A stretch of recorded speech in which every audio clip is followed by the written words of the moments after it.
Alright. Hi, I'm Chris, and I'm going to talk about these two videos on factoring.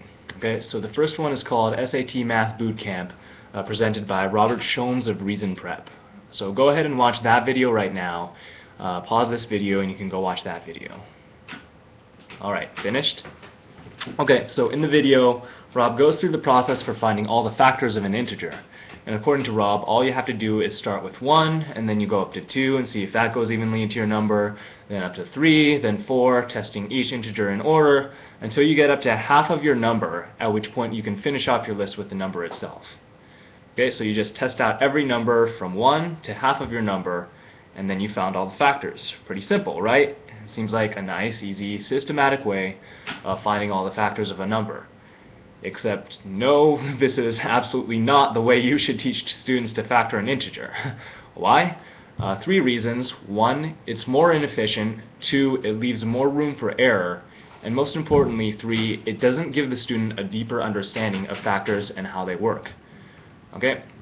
So if you want to properly teach how to factor an integer, you have to make it clear that factors come in pairs. So let's look at the second video now. You can pause this video again, take a look at that one. Okay, so in the second video, elementary school teacher Tim Bedley shows you how to factor an integer using a method that he says is like closing curtains. So you start at 1 and work your way up just like in the other method, but this time instead of finding individual factors, you're finding the factors in pairs.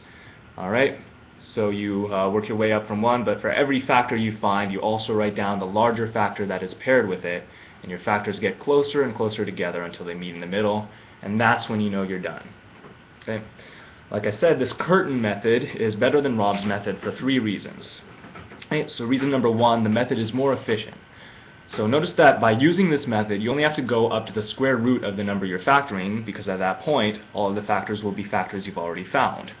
When Rob is finding factors of 36, he wastes time checking every number all the way up to 18, whereas Tim could have stopped at 6 using his method.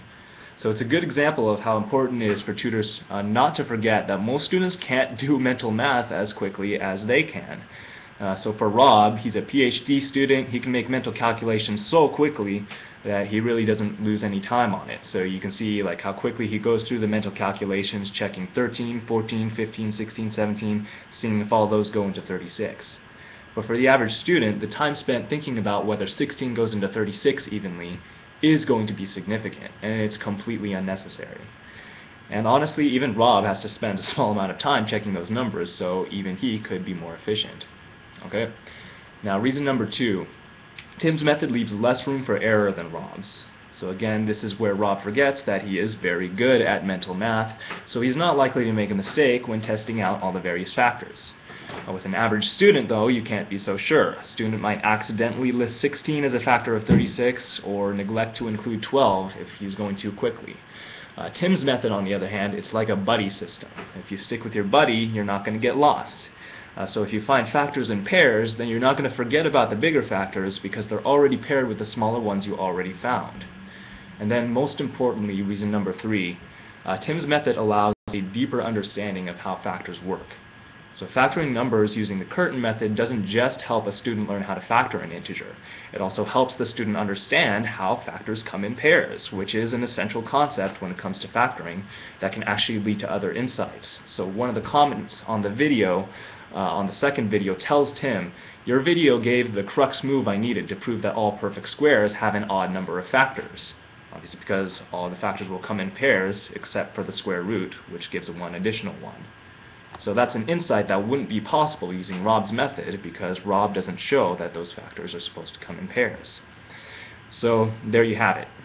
I'm glad Tim's video has a lot more views, and I hope that more students learn to factor using Tim's superior curtain method.